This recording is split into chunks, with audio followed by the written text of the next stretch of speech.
திமுக ஊழல் செய்த பணத்தை கொடுத்து கல்லாப்பேட்டி கூட்டணி அமைத்துள்ளது என்றும், அறிவாலயம் பக்கம் யார் சென்றாலும் கூட்டணியில் திமுக சேர்த்துக் கொள்வதாக தாவேகா தலைவர் விஜய் விமர்சித்துள்ளார்.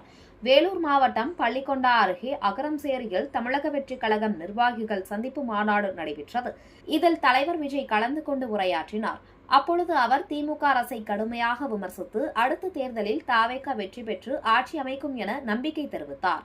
சட்டம் ஒழுங்கு, பெண்கள் பாதுகாப்பு, மின் கட்டணம், போக்குவரத்து வசதி, மலை கிராமங்களில் மருத்துவ வசதி போன்ற பிரச்சினைகளை சுட்டிக்காட்டினார். மாபெரும் மக்கள் இயக்கமாக தமிழக வெற்றிக் கழகம் இருப்பதாகவும், வித்தியாசமான விசில் புரட்சி தேர்தல் என்றும் 2026 நல்லதே நடக்கும், வெற்றி நிச்சயம் என பேசினார்.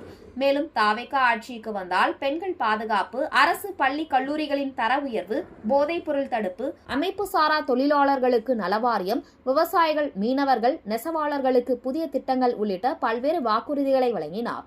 கூட்டத்தில் திரளான நிர்வாகிகள் மற்றும் தொண்டர்கள் பங்கேற்றனர்.